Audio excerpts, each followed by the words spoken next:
রাসূলুল্লাহ হুঁশিয়ারি দিয়া গেছে, ও সাহাবী যখন আমি জমিন থেকে যাওয়ার পরে কত মানুষ জমিনের মধ্যে নবুয়তি দাবি করবা, যদি তো আমি নবী এই জমিন থেকে যাওয়ার পরে কোনো মানুষের যদি তো নবুয়তি দাবি করি নাই, তাহলে ও আমার সাহাবী যখন যারা রাখছে ওই নবী মিথ্যা নবুয়তির দাবিদার, কখনো নবী হইতে পারতো না।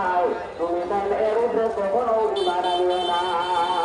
রাসূলুল্লাহ হুজ্জাতুল উদার মধ্যে সাহাবায়ে কেরামকে ওসিয়ত করিয়া গেছে। তো এর মধ্যে থাকি এক গুরু নবী নবী হল যারা নিয়ামতের রাস্তার মধ্যে চলছেন, যারা আল্লাহ পাক রব্বুল ইজ্জতের নিয়ামত দান করছেন।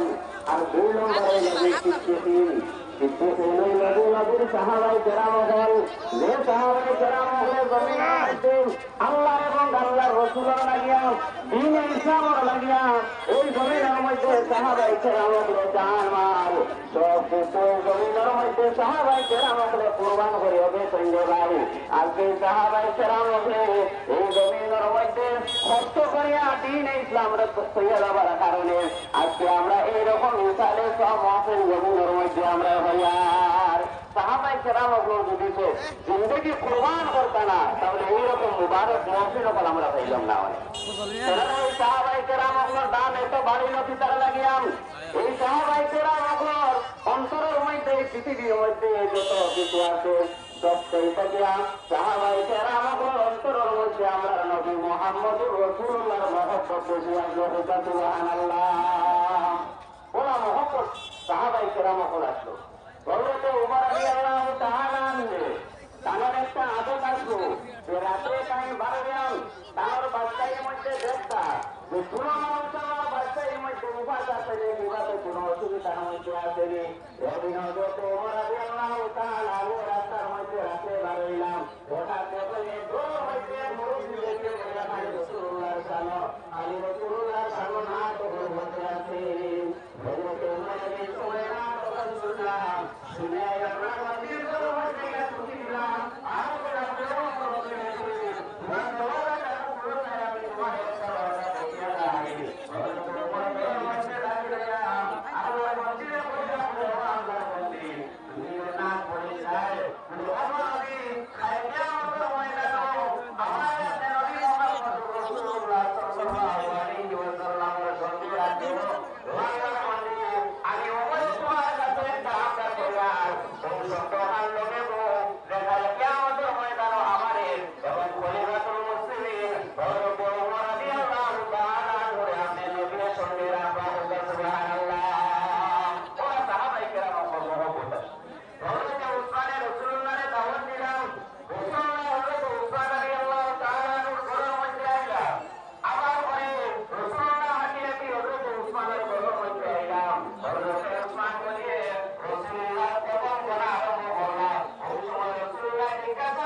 আমার সময় শেষ হয়ে গেছে। আমি আর বেশি লম্বা করিয়ে না।